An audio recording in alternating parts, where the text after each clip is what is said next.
Yo, yo, yo, yo, what's up, all you burners, stoners, and potheads out there? This is Weedman 420 with the Weedman 420 Chronicles. How are all you vipers doing out there? Mrs. Weedman?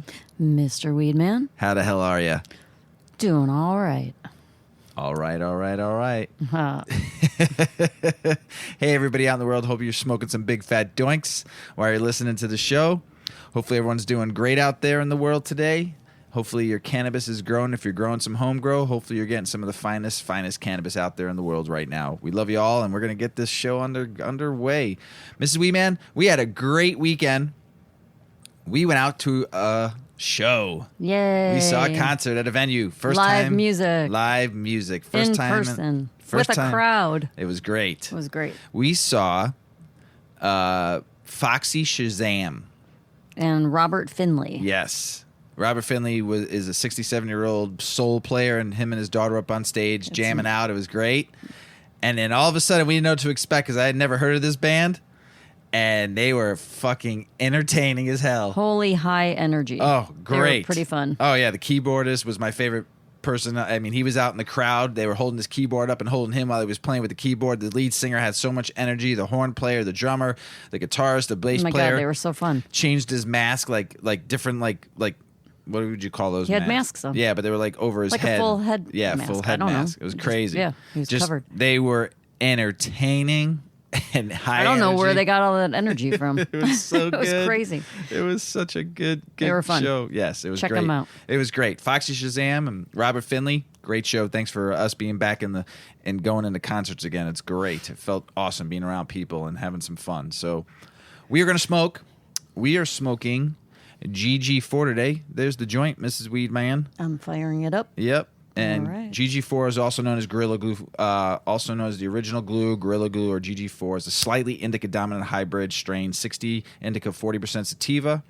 Created through crossing the infamous Chem Sister, Sour Dub, and Chocolate Diesel strains. The celebrity strain is a favorite of patients and breeders around the world for its super heavy effects and long-lasting high that will totally knock you flat out. The high comes on with a building effect, slowly filling your mind with a lifted euphoria and a light, creative energy. As your mind lifts higher and higher into happiness, an almost glue-like sense will kick in, leaving you mentally stuck in this blissful state without a care in the world. It's one of your faves, Mrs. Weedman, isn't it? This effect will soon spread throughout the rest of your body, leaving you hopelessly couch-locked and immovable for hours on end. With these hard-hitting effects and the super high THC level, Gorilla Glue is number 4 is often said to be the perfect for treating ADHD or ADD, bipolar, chronic pain, depression, chronic fatigue, insomnia, appetite loss, nausea, and migraines, or headaches. This bud has a spicy chemical chocolate flavor with a heavy diesel exhale that turns slightly sweet the more that you toke. The aroma follows the same profile, although with a heavy, peppery pungency to it too. Gorilla Glue 4 has small, round forest green nugs with a flurry of amber hairs and coating tiny amber-tainted white crystal trichomes that are dripping with sweat sticky resin. Effects: body high, cerebral, energizing, euphoria, happy, uplifting. ADD, ADHD, bipolar disorder, chronic pain, depression, fatigue, insomnia loss, appetite, migraines, nausea, and stress were the symptoms it relieves. And this strain of GG4, when I got out when I was in Oklahoma, is about, let me see here, it is 20.78% total cannabinoids, and it has 2.25% terpenes. It's a very small box, and it was very hard to read. Sorry about that. But I'm going to hit this while Mrs. Weedman says hello. Hello, hello. And that was a nice smoke. It is spicy. You could taste the peppery at the end. I like GG4, and I believe GG4 is one of those strains that makes me laugh until I cry. So I don't think I have anything very funny to tell tonight, so you probably won't experience my cry laughing, but it is a good strain. It definitely is a heavy hitter. Very tasty. Very tasty. You ready to get the show started? I'm ready. Ready? Yeah. All right. A good friend of the show, a good listener of the show, somebody who emails us probably once a week, sent me an email, and I'm going to read the email, not the whole thing, but some of it, and she asked if we would do some research, and I did. And Paula, out in Iowa, this one's for you. Here in Newton ISD, a 76-year-old woman bus driver who was told she wouldn't test positive in Iowa medical cannabis, she started using CBD for arthritis, which helped her greatly with driving. A 76-year-old bus driver, whew, man, that's amazing. That's patience. Yeah, patience and strength. Those buses aren't light. As someone who used to drive a school bus herself, it does take a lot of arm strength to power those buses around. Being 76-year-old, I give her homages for having the guts to even take this crazy school district. They fired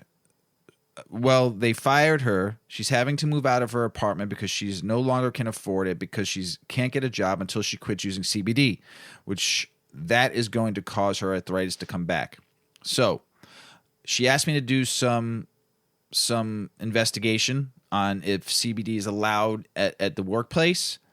And I probably read about 15 to 20 articles, and I found probably about 5. So stick with me on this. This might also help you in your workplace. So I picked different pieces out of this article, and we'll post them so you guys can read them on our post about the show. So let's talk about this one first. The ABCs of CBD for employers. An increasingly common series of questions employees have been asking of late relate to their employees' use of CBD. Will use of CBD products impair employees? If an employee or applicant tests positive on a drug test and blames seemingly in use of CBD, what should they do? Should it be permissible to allow use of CBD products in a zero-tolerance workplace? Let's talk a little bit about CBD versus THC. So we've talked about this many times on the show, but just to go through it one more time.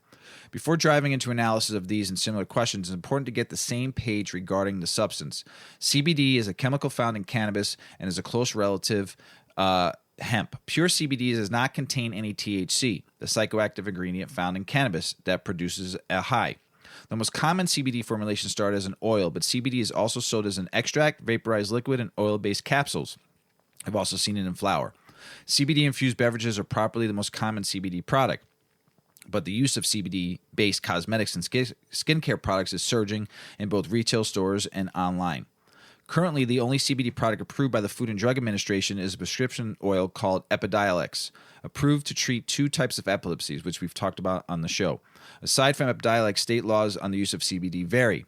While CBD is being studied as a treatment for a wide range of conditions, including Parkinson's disease, schizophrenia, diabetes, multiple sclerosis, and anxiety, and arthritis, research supporting CBD benefits is still limited. However, the FDA recently announced hearings on the potential lawful use of CBD in cosmetics, food, and supplements, which we've talked about prior episodes.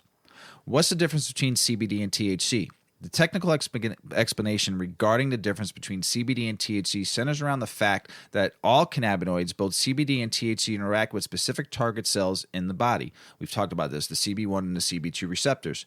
CB1 receptors are found mainly in the brain and are important for learning, coordination, sleep, pain, brain development, and other functions. CB2 receptors are found mostly in the immune system. CBD has very little effect on both the CB1 and CB2 receptors. This is probably why it does not make people high and not mind-altering. In fact, it may even blunt some of the THC psychotropic effects. Most cannabis grown for recreational use is very low in CBD content and high in THC, as Medical News Today explained. CBD is an entirely different compound from THC, and its effects are very complex. It is not psychoactive, meaning it does not produce a high or change a person's state of mind. We've talked about this many times on the show, but I just wanted to go over it again as we all are trying to learn. CBD and impairment. While you should consult with your medical advisor or on specific situations, you generally should not be concerned about your workers becoming impaired from CBD use. A 2015 National Institute of Drug Abuse paper explained why CBD should not impair employees. Different cannabinoids can have very different biological effects. CBD, for example, does not make people high and is not intoxicating, and there is a reason to believe it may have a range of uses in medicine, including in the treatment of seizures and neurological disorders. However, that's not to say CBD will never present a problem for you. Much about the substance is still unknown. As stated in the 2015 National Institute of Health analysis, cannabis has over 500 chemicals in total, including 100 or so cannabinoids. So we will still be learning about this plant for years to come. A particular problem stems from the fact that your workers might not know exactly what else is in the CBD product they are using, which we've talked about. Most CBD products are sold as supplements and are not regulated by the FDA, meaning they could also use various other substances mixed in. For example, Is delta-9, which we know tetrahydrocannabinol, THC, the metabolite that makes one high, presents.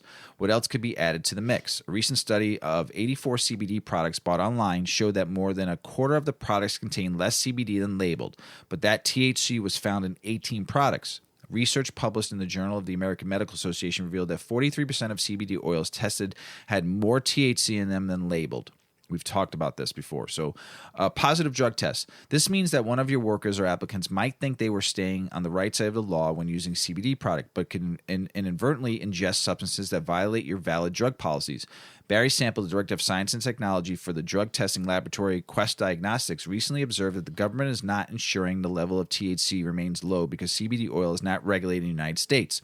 Therefore, he said, if somebody is using CBD oil that contains residual THC in it, they are very likely could test positive on a urine drug test, not because of the CBD itself, but because of the contaminant that is in the oil.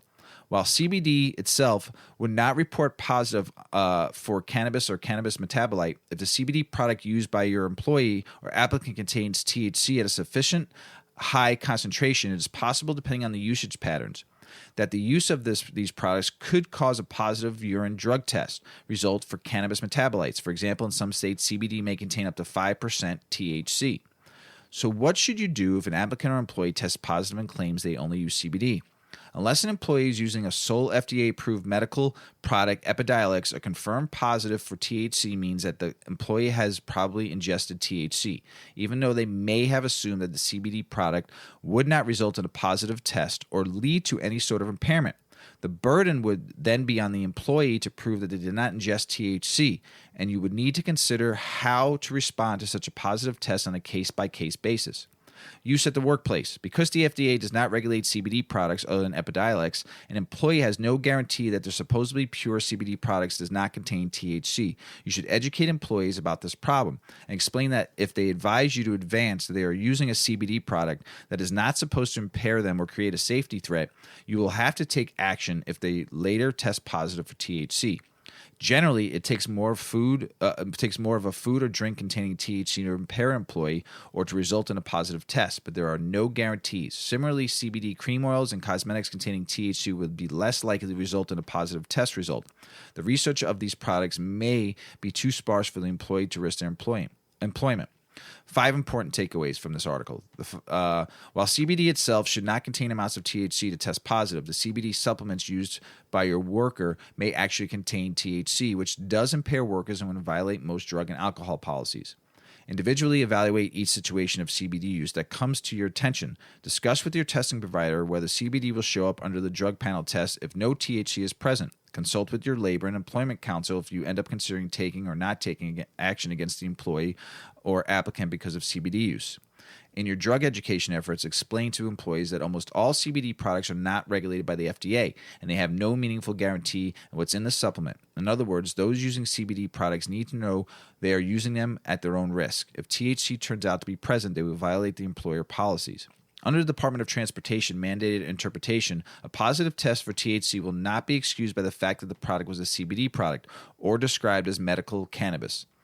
Finally, 3 states' courts have held that their state's medical cannabis laws require an employer to engage in the accommodation analysis of whether the medical cannabis user should be accommodated. It's not clear how CBD products use would be treated. You should consult with your employment attorney before taking action in these locations. So there's article number 1. Here's article number 2. Will using CBD compromise employee performance in any way? To answer this, we run the question whether the CBD is 100% pure, which is defined as containing less than 0.3% of THC. If a product contains pure CBD, there should not be an employee performance issue. The challenge is that the vast majority of CBD products are not pure. Up to 70% of CBD products are mislabeled, according to a recent Journal of the American Medical Association study, which 84 different CBD products were analyzed. THC was present in 18 products in the varying amounts, which I just read on the last article, but I thought it's important to read it again. So, are there any circumstances or occupations in which CBD should never be used by employees? If the product used by the employee meets CBD purity standards, there should be no physical or mental impairment. The real issue is purity. How long will CBD stay in a person's system? It depends on the individual. For some, CBD oil will remain in the system for 2 to 5 days. For others, it can take weeks to resolve. The typical time around is 1 to 2 weeks. If CBD is legal, Why are the workers using CBD-infused products and failing drug tests? Once again, the challenge with CBD at the workplace is that either knowingly or unknowingly, people are using CBD tainted with THC. So people might be buying a product with CBD to help them sleep, and that product also contains THC.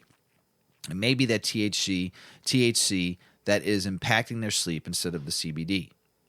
What can be done to ensure CBD-infused products are pure and don't contain THC? Currently, no governing or regulatory body is tasked with ensuring the purity of CBD. The oversight just isn't there to ensure when people are buying a CBD product, they're getting pure CBD oil. For workers and employees to be adequately protected, the situation has to change. If an employee using a CBD or CBD-infused product fails a drug test, what then? Whose responsibility is it to determine if the employee has violated workplace policies?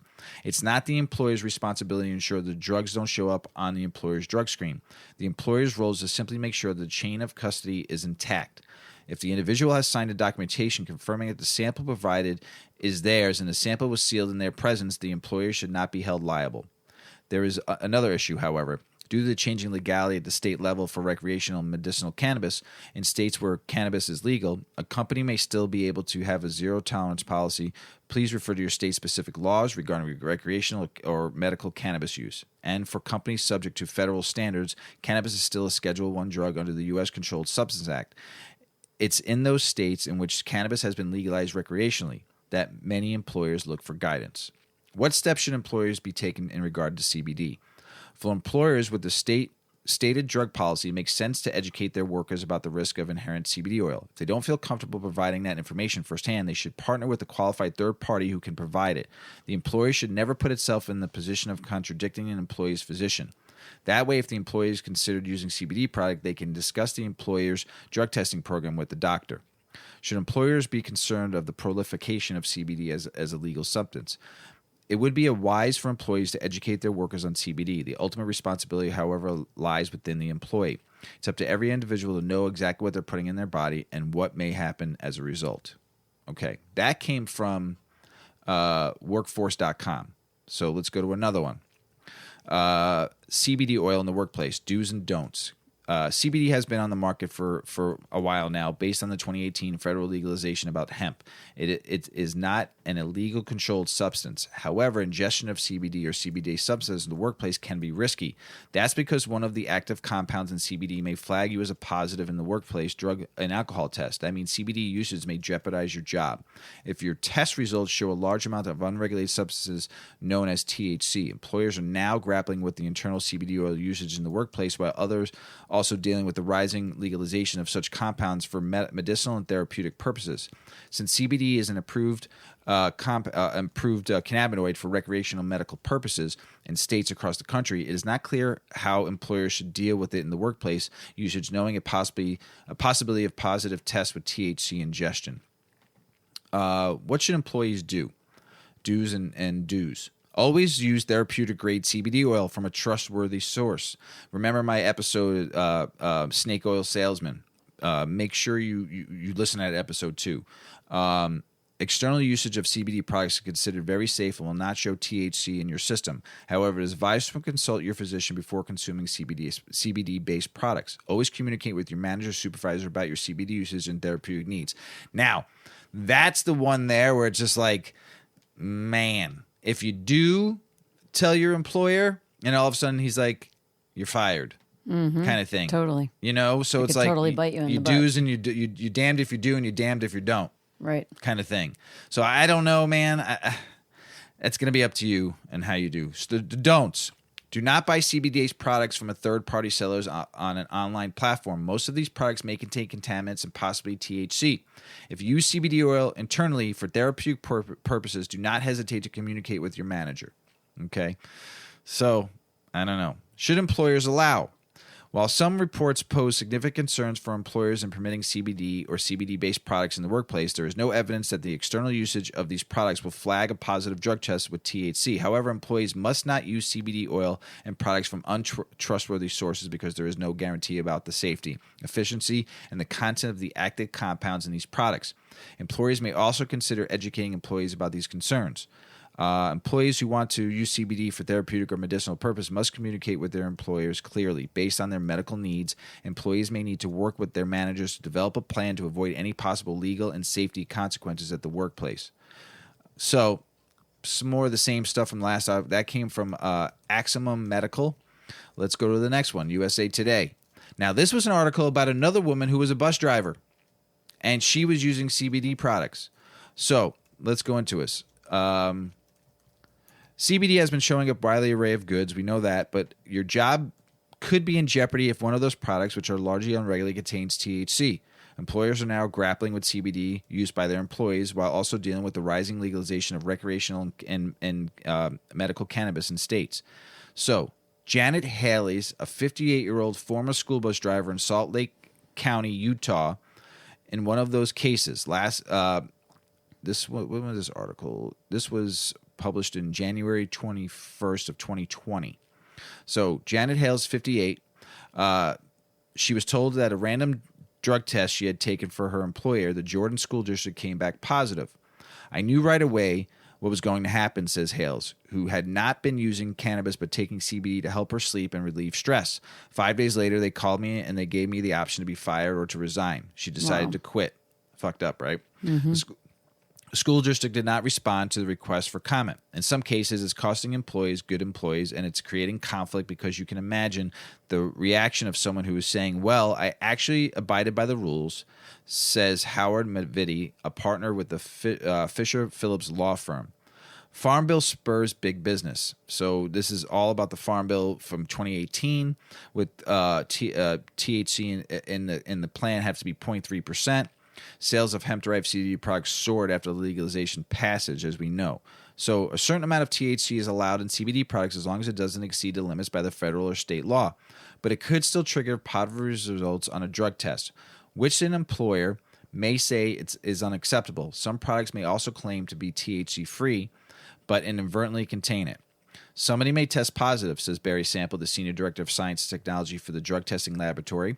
It's not the CBD itself it's the problem. It's the contamination with THC that may be present, which we've talked about. So there's no way to differentiate between THC and CBD oil and THC and cannabis, says Milek, who added that many officers have turned to CBD products as an alternative to pain medications. But with federal agencies having zero tolerance for positive drug tests results, the agencies can't afford to play a guessing game. The issue has drawn the attention of the FDA. In addition to safety risks and unproven claims, the quality of many CBD products may also be in question, says the agency. Many were found to contain high levels of CBD or low levels of CBD. We are also investigating reports of CBD potentially containing unsafe levels of contaminants. So Hales, who drove a school bus for 11 years, did her homework before starting to use CBD. Though the product did not say it contained THC on the label, she went to the brand's website and learned it contained 0.1% of that compound, which she says was below the level permitted by the state. And while the CBD was never mentioned in the required drug and alcohol awareness classes that she and the colleagues took, Hales says she checked with her trainer who told her that using CBD products would not cause her to fail the drug test. A clerk at the store where she purchased the capsules also told Hales that the company that made them tested its own employees after they used the product. None of the results came back positive. I really thought I chose a safe product for me for urine testing, Hales says. Remember that on the day she lost her job, the human resources officials she dealt with spoke to me like I was a drug addict. She will be cautious in the future as she searches for a new job. I know the value of CBD, and it did for me exactly what I needed to do, says Hales, but since she lost her job, I haven't touched it, and if I ever use it again, it will only be after I secured employment with that doesn't care about the urine test. So, one more. Can an employee be fired or refused employment for using CBD in the United States? This is a very long article. I'm only going to pick certain topics, but let's go into it a little bit. Laws and the interpretation regarding CBD and cannabis in the workplace are still emerging through statutes and case law across the United States. While there is a federal law protecting employees from discrimination based on their medical conditions and the resulting prescriptions, American with Disabilities Act, the ADA has not yet been interpreted federally as protecting cannabis-related prescriptions, partly because of the FDA has only ever approved 2 cannabis-related medications. and those are only available in treatment of serious conditions which could likely prohibit an employee from working in the safety-sensitive function. In the absence of such a ruling, each state is free to set their own laws through legalization and court decisions. Since every state is different, the answer whether an employee can be fired for CBD use will also vary from state to state and potentially from years to years, and laws change, research emerges, and products they are released. So, scenario 1, positive pre-employment test in the New York City or Nevada. Can employee be refused employment for testing positive for THC and pre-employment drug tests in Nevada and New York City? The easy answer will be no. If the employee were applying for a job in 2020 after each of these jurisdictions, cannabis non-discrimination laws take effect. Once in effect, along the employee was not part of the federal mandated program or the safety-sensitive positive as defined by either law. The employer cannot refuse to hire the employee based on the positive test for any cannabis compound, THC or non-psychoactive CBD. Typical and lawful use, that very narrow scenario aside, the next scenario is one in which the employee takes a common dose of hemp-derived CBD purchased from a legitimate dispensary manufactured properly by an appropriately licensed facility. Employee informs the employer or tests positive. In the next scenario, the same employee admits to using CBD, or the employer tests positive for CBD and she fails the drug test. Can an employer fire or refuse to hire an employee because of the CBD use? Both cannabis and THC appear on the United States Drug Enforcement Agency Controlled Substance Schedule. However, the Drug Enforcement Agency Division Control Division clarified their stance on cannabis extracts after 2018 Farm Bill would effectively legalize industrial hemp. The bill redefined cannabis under the Controlled Substance Act to exclude hemp, defined as the cannabis and cannabis derivatives with the very low concentrations of no more than 0.3% of dry weight basis of THC. That means a validly processed CBD extract containing only traces amounts of THC is not illicit under federal law. Most states have enacted legalization, which bars employers from firing or refusing to hire an employee for his or her lawful activities outside of work. Therefore, an action firing an employee for the usage of illegal CBD outside of work hours and off-premise simply because the employee wrongfully believes CBD to be an illicit substance would likely fail if challenged in a wrongful termination suit. Note, however, that this kind of legislation worked against the medical cannabis using employees suing his employer over a wrongful termination in Colorado, where the recreational cannabis is legal. In Coates versus Dish Network, the Colorado Supreme Court held that the term lawful under the state statute meant lawful under federal or state law rather than just state law. Since the employee's use of cannabis was unlawful under federal law, the Colorado Supreme Court found that his employer was not violating the statute by firing him for unlawful activity, and therefore his wrongful termination case was dismissed. Get a very good lawyer. That lawyer made some mistakes there. Yeah, big time. So, the safety-sensitive employee admitting to CBD use. In this scenario, a safety-sensitive employee covered under federal regulation admits to CBD use. Can she be fired for using CBD? Since the employee is in a safety-sensitive position, arguments could be made for the employer that is a legitimate interest in disallowing the use of even CBD extract for its potentially endangering side effects such as drowsiness. Okay. If the employee in the scenario is a trucker, for example, the employer might argue that CBD products risk her falling asleep at the wheel and endangering the employee, the rig, the load, and the public at large. However, the employee could argue that the consensus of the courts and the legislator is that the employee should receive notice of any prohibited substances in advance of any adverse action against her. And drowsy side effects are present in hundreds of other over-the-counter medications and supplements. Many of which, I'm going to take a sip of water.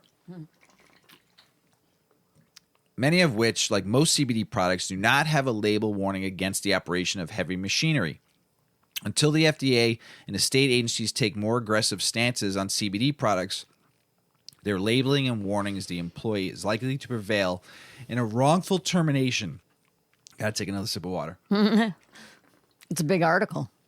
A lot of It's stuff. a big topic. Paul, I love you. That's why I'm doing it. Likely to prevail in a wrongful termination suit if fired for simply admitting to the use of illegal CBD. The safety-sensitive employee testing for positive for THC after CBD use. In this scenario, a trained engineer uses legal CBD products on a daily basis to treat anxiety. but the consumer claim not evaluated by the FDA. As recommended by his physician, instead of a standard dose of CBD, which is about 120 to 160 milligrams a day, the engineer finds that 3 doses of 350 milligrams daily are appropriate to treat his condition, totaling 1,000 milligrams a day. If the CBD product contained the maximum legal concentration of 0.3%, the engineer would be ingesting 3 milligrams of THC a day. Remember that, everybody. The dosage matters. Span this consumption over a 30-day period, and he will have consumed 90 milligrams of THC. Yeah, you're done. You're pissing hot. So, THC can be stored in the body, including tissues, fat. We know this already. So let's see. Scenario 6. The innocent employee. A trouble scenario is the one where the employee takes CBD product and is unaware of the THC concentration exceeds the legal limit, like we've talked about before. So just be careful. Find reputable sources. What can employers do? Education. What can employees do? Make sure they're talking. Make sure they're finding out the rules and regulations for their state. Find 100% CBD products so you don't get popped and piss hot. So, Paula, I hope that helps your friend. Hope that helps you. Sorry, I was very long-winded.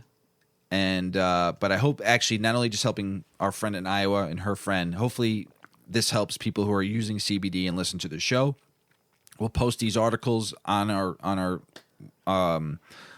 social media posts. So if you have any questions, I'm always happy to help out and find information for you folks. So hopefully I wasn't too long-winded.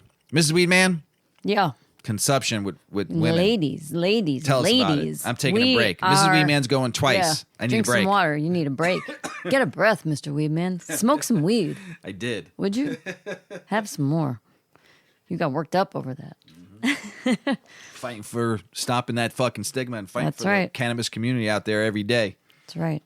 So this is pretty cool. There is a January headset report showing that female cannabis consumers are on a continued rise in the U.S., increasing 55% from Q1 of 2020 to Q4 of 2021. This growing consumer demographic is even more robust in Canada, where both Gen Z and millennial females posted even higher sales than in the United States. In fact, female Canadian consumers contributed to 36.7% of cannabis spending in Q4 of 2021, 4.1% higher than in the U.S., showing cannabis sales rates to women are changing at a brisk rate. Within the female demographic, Headset's data shows that female baby boomers are outspending their Gen Z counterparts, with average transaction sizes bigger by 41% in Q4 2021. Female Gen Z sales saw an accelerated boom in 2020 at 151%. In terms of product category, women showed a strong preference for topicals, with nearly half of their cannabis expenditures occurring within this subset. Women also claimed a higher wallet share than males in the edibles category. Cannabis companies are sitting up and listening to this data and marketing their products accordingly in order to take advantage of the rising tide of female consumers. Women want safer, easier to use and conceal, and more regulated products. Petra's microdose THC mints and Rhythm's little black jars of evaporated bud led the charge back in 2021 and are experiencing both strong sales and widespread imitations for their efforts. Christy Palmer, the co-founder of Kiva Confections, celebrates this fortuitous turn in the market. She said, "Cannabis brands and companies are getting with the program and professionalizing in a way that welcomes women into the space. Thank God." This seems to be creating a feedback loop that serves both women and manufacturers, as new female-driven products are consumed at higher rates for bigger returns, and more women see themselves represented in what the cannabis industry has to offer. Another influencing factor in the growing number of women seeking out cannabis may be the fact that, according to a study published by the Journal of Women's Health, women are quicker than men to replace prescription painkillers with medicinal cannabis. Rising distrust in the pharmaceutical industry and its motivations for developing and promoting the products that it puts out, not to mention the steep rise in mental health concerns due to the pandemic, could very well be fueling the rise of the female consumer. which looks to set to endure throughout 2020, 22, and beyond. So, and I have to say, there's a dispensary that I pass quite frequently when I'm driving around for work appointments, and I do really see like more and more women going in there. It's not just, well, you don't see the lines outside as much right now. For whatever reason, I think they're doing more curbside, right? It's also cold. And it's cold. But I've been seeing more women go. I'm like, great, good for them. Yeah. That's pretty cool. Awesome.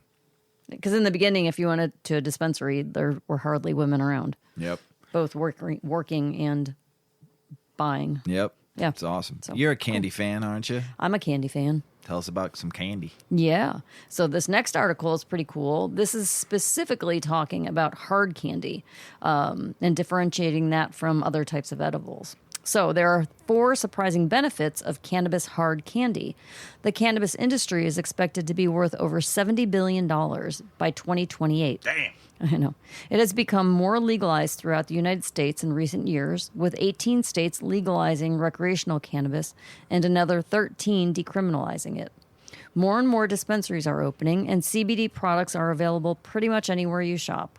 So there's a good chance you may be considering trying it out. There are many different ways to use cannabis, from smoking flower to eating edibles. A great first thing to try is cannabis hard candy. It has many benefits, and it is easy to consume. Let's learn about 4 benefits of eating cannabis hard candies. The first is that it is a healthier alternative to smoking. Eating cannabis candy is an excellent alternative to smoking. While smoking cannabis has many benefits for your brain and body, it can have a few adverse effects on your lungs. Ingesting cannabis has no proven negative, harmful effects comparable to smoking, so it's a healthier alternative, especially if you're using weed for medicinal reasons. 2, it offers quick pain relief. Eating cannabis-infused candy is not like eating just any edible. Because it's a hard candy, the oil will melt in your mouth, under your tongue. This helps the THC and CBD get into your bloodstream, allowing you to feel the effects quickly. If you suffer from chronic pain or inflammation, this is an excellent way to achieve quick, safe, and natural pain relief. That is also referred to as a sublingual dose, like a sublingual dose. So there's liquid, and that would be kind of the same as this. Like they also say when you're eating your gummies to like keep it in your mouth and chew it till there's Liquefy like it. until there's nothing left, and then you're going to feel the effects better because it's dissolved into your bloodstream through your mouth, versus having like you take 2 bites and you gulp it down. It's got to break down in your stomach before it gets into your blood. So hard candies are more effective in getting fast. Yeah, you ain't faster swallowing relief. a lifesaver down No. like that. You know, No, you're just going to suck on it until right. it's nothing. Other edibles must go through the gastrointestinal tract before you feel the effects, which can take up to 2 hours. So if you suffer from chronic pain or inflammation, a safe, quick, and natural pain relief can come from cannabis candies. Number 3, it helps with insomnia. Eating cannabis candy will help your body and mind relax, especially if you choose an indica strain. If you suffer from sleep problems, eating a candy a half hour before you go to bed could help you, and it won't cause you to be drowsy when you wake up as a sleeping pill would. And 4, it's better for your stomach. You've probably experienced a stomachache after taking medication, such as inflammatory drugs or prescriptions for an illness or cold. This is extremely common, especially when medications are taken for more extended periods of time. Patients may start to see secondary effects such as inflammation of their stomach lining. There are no adverse effects of eating cannabis edibles daily, so you don't have to worry about hurting your stomach. Instead, it will make you feel good, and it also tastes good. So, are you ready to try cannabis hard candy? It seems that the benefits are endless, as are the benefits of other edibles. Just remember to check your dosage, and if you have questions, consult with your doctor. Nice. Yeah. Hard candy. Hard candy. Yeah. It is. I mean, you look at it this way: when you're sucking on that too, it's also going under your tongue, so you're getting it Yeah. sublingually also, and just I don't know. Try a hard candy. I like hard. You love hard candy.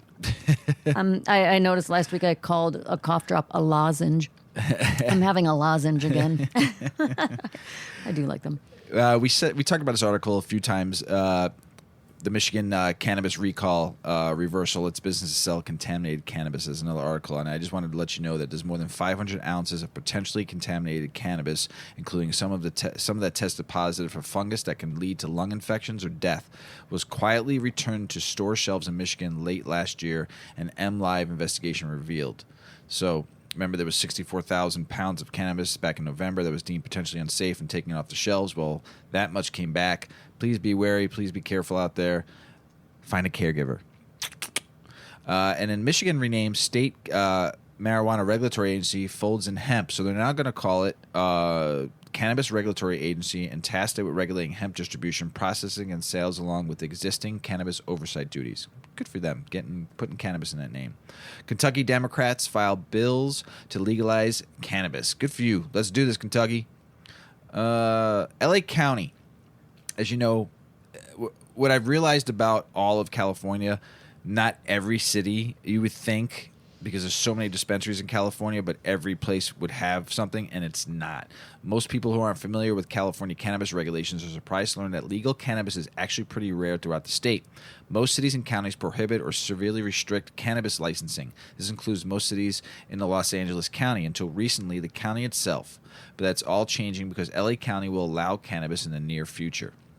That's awesome. So you don't realize that because California is the number one market. There's so much going on, and then all of a sudden it's like, wow, I didn't realize LA County outside of certain areas in LA didn't have cannabis in it. I didn't realize a lot of it's unincorporated. That's going to now start selling it too. So which is great. So, but it's just really weird. I just thought there was no place in California that you couldn't find weed. There's so many municipalities and the areas that do not sell and will not allow a license to. Oh. Yeah, I heard that a long time ago, but I didn't realize how much, and it's a lot. South Dakota lawmakers approved cannabis legalization and taxation bills in committee. Good for them. Get going on there. New York Senate okays bill to allow hemp farmers to grow adult-use cannabis. That's awesome. Good for them. I'm smoking some more. Smoke it. Bill to create state-run cannabis shops in New Hampshire approved by House. Ew. Ew, ew, ew. I missed that. State-run cannabis shops in the state of New Hampshire. Give me a break. New Hampshire House of Representatives on Wednesday approved a bill to legalize cannabis throughout a state-run model, but pro-legalization advocates are sounding the alarm about the specifics of the proposal. They're not allowing home grow either with this new bill. They're just totally going to run the whole... I just don't think that's the right thing to do. State-run cannabis dispensaries. It's unnecessary. Unnecessary. That's Let the all people comes have down it. to. You guys didn't want it. It took the cannabis community to fight for it in every state. Don't forget that. Now you want to run the whole thing and ruin it? Ugh. Alabama senators approved cannabis decriminalization and expungence bill in the committee. Good for Alabama. D.C. mayor signs bill to let older patients get medical cannabis without doctors and create a 420 cannabis tax holiday. Good for D.C. That's awesome. Wyoming House Speaker backs new bill to decriminalize cannabis. Good for you, Wyoming. Virginia Senate votes to start recreational cannabis sales this September through current medical dispensaries. Man, they're getting going fast. There was no wait until 2023. That's awesome. Governor's going to have to approve that, though. Governor.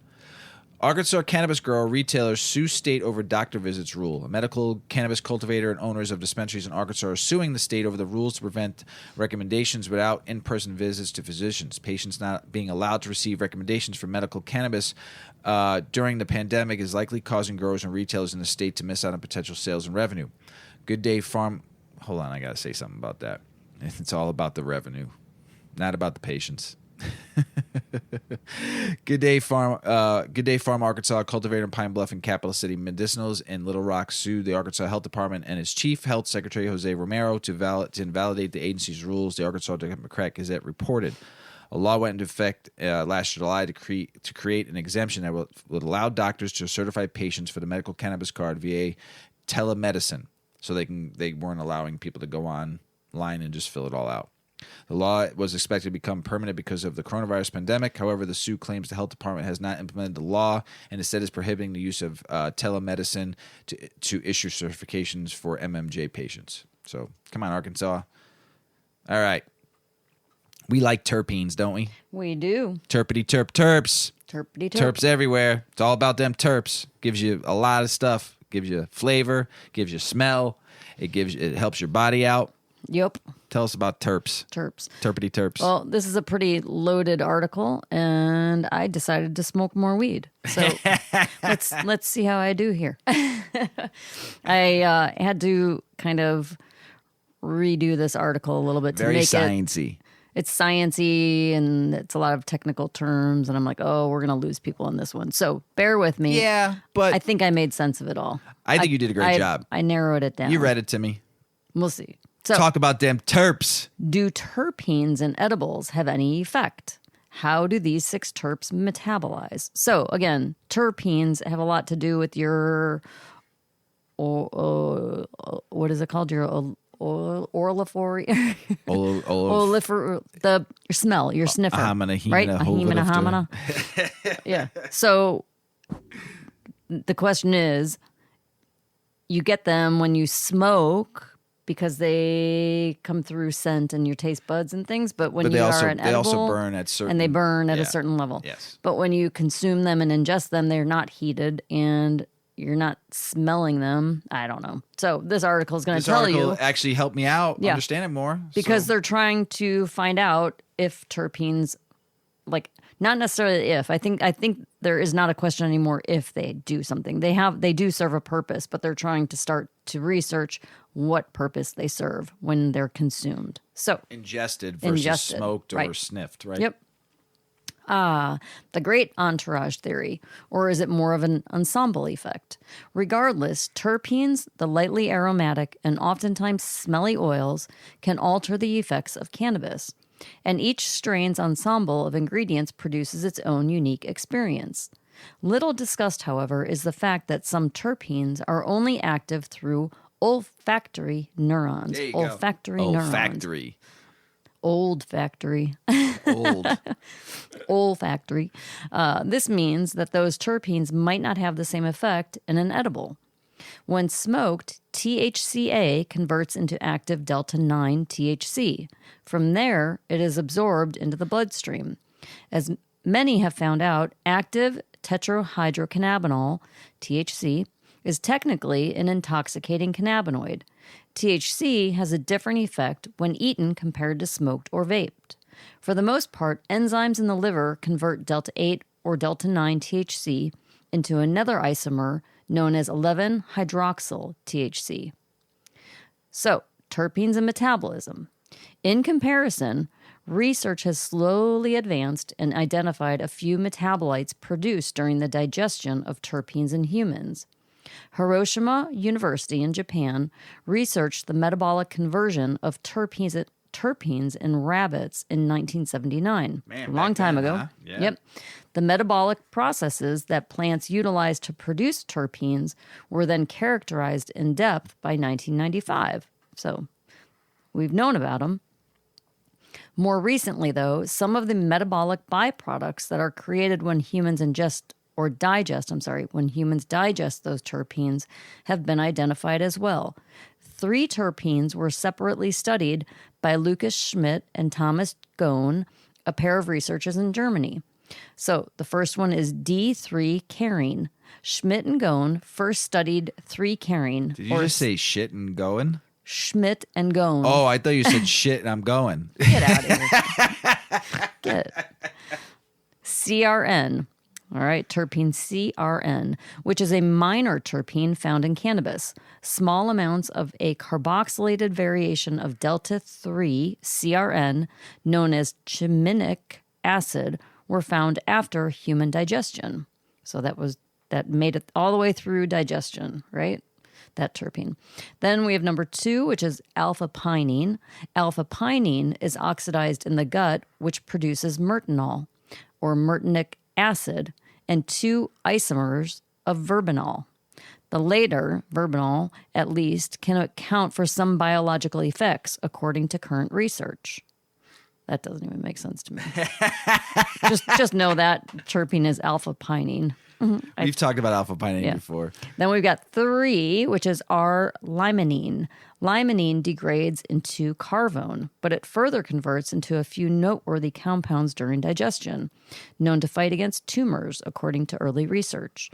LMN, or limonene, 8,9-diol, so limonene 8,9-diol, is the most abundant metabolite of R-limonene, or LMN, in humans, followed by relatively small quantities of a second isomer. Receptors in our brain and throughout our body receive cannabinoids, whereas different receptors found in the nasal cavity and the gut, for example, respond to at least one terpene, and that's linalool. So linalool is the fourth terpene that we're talking about, and it has anti-anxiety properties. They might not be as prominent when taken orally compared to the smell of the terpene, though. A specific type of receptor is blamed. Looking at the full picture, though, a multitude of factors alter linalool's effects based on consumption method. First, the effect depends on olfactory neurons, a type of receptor present in the nasal cavity, mouth, and gut. In one study, linalool did not induce GABA-A, which is the same receptor that benzodiazepine drugs target, facilitating relaxation. A later study noted that linalool does induce relaxation through GABA-A, but it depends on olfactory neurons. So linalool might affect anxiety via edibles if enough of the terpene can make its way into the stomach. Interesting. Adding to that challenge in metabolism and digestion. Linalool converts into 3 different terpenes as it passes through the esophagus. Damn, That's I didn't know crazy. that until I read this article. Yeah. Beyond this, metabolism subjects linalool to several different alterations. That said, only oxygen atoms can turn the floral terpene into 8-OXO-linolyl acetate, the sole metabolite that facilitates anxiety through GABA-A. Wow. So that terpene can make you anxious then when it breaks down is what they're saying, right? Maybe not. I don't know. This is promising since linalool might inhibit seizures and epileptic episodes without affecting mood by simple natural processing. Wow. So those 4 terpenes that I just talked about are in a group of unique molecules known as monoterpenes. Monoterpenes are one family of molecules, and they become transient under certain conditions.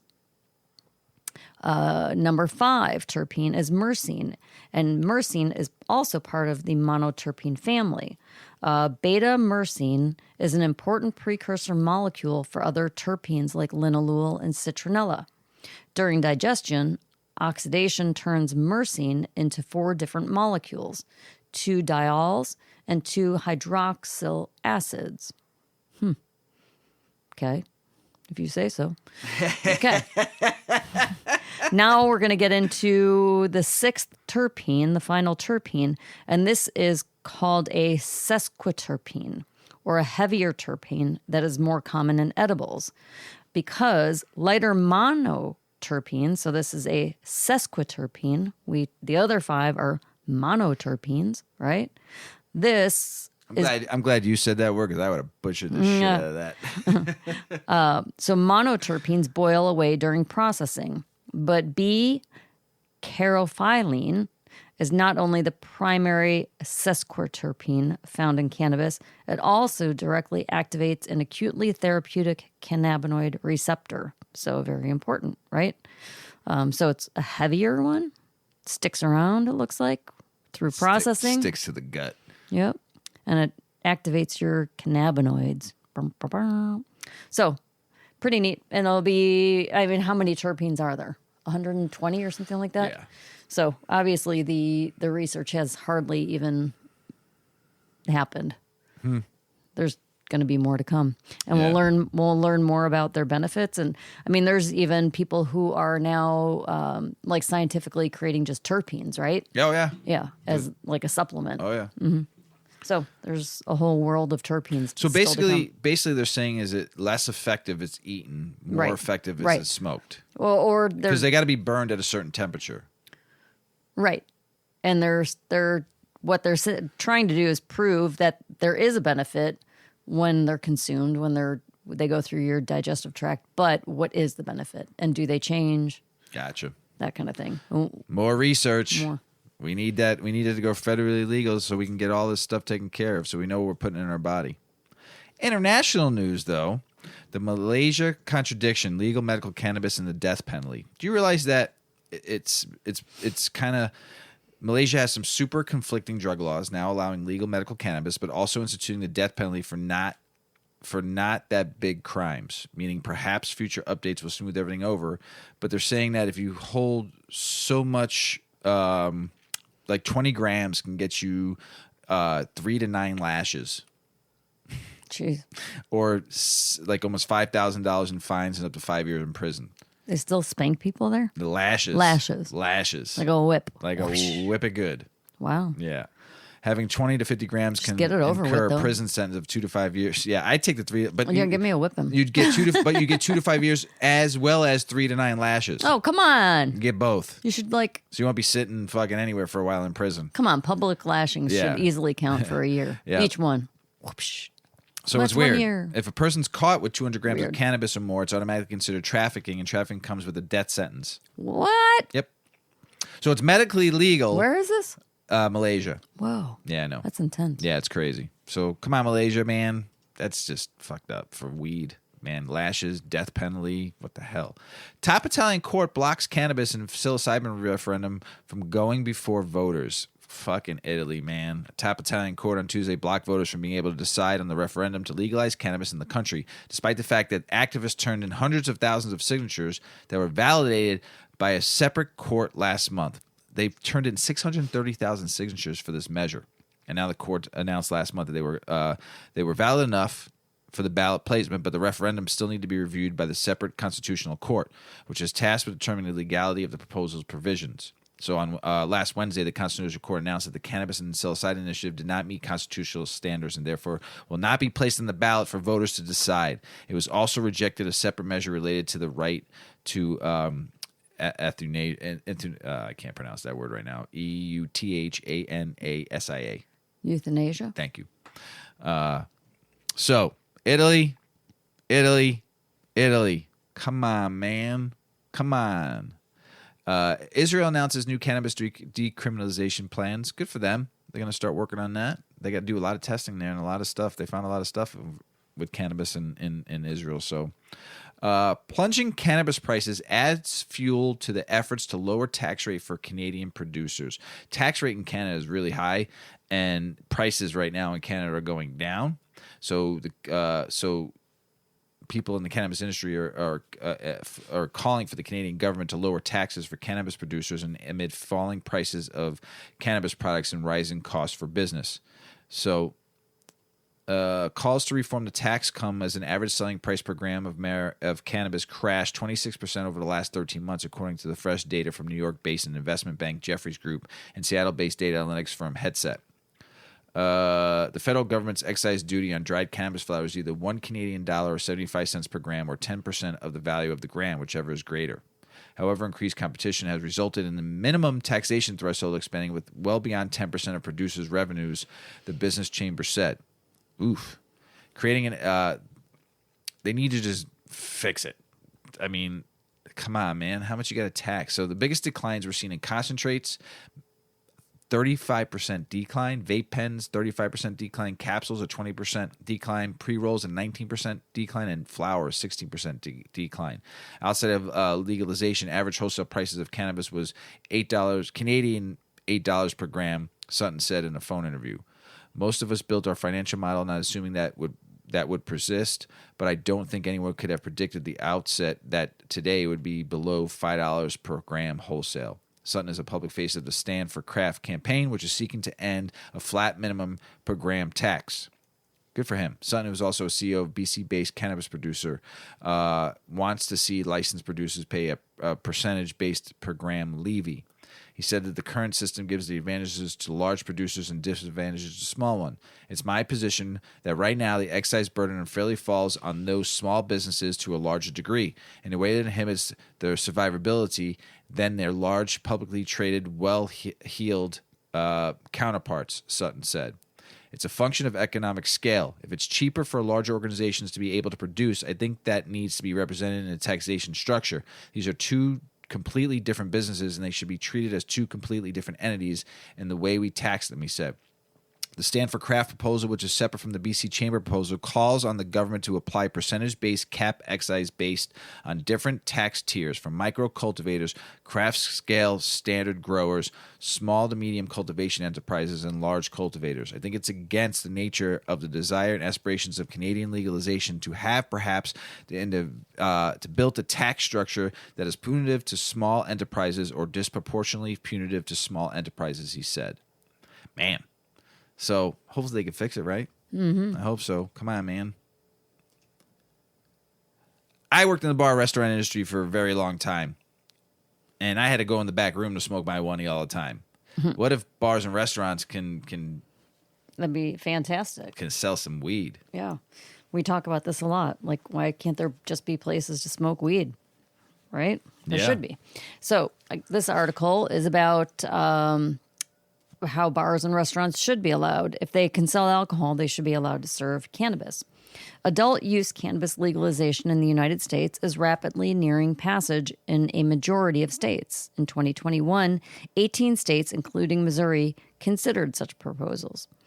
At the federal level, pressure is building in both Republican and Democratic factions in Congress, with U.S. Senate Majority Leader Chuck Schumer demanding passage of the comprehensive marijuana legislation, and Republican Nancy Mace proposing a passage of a proposal with priority given to marijuana offender release and expungement, as well as low taxation and regulatory barriers to market entry.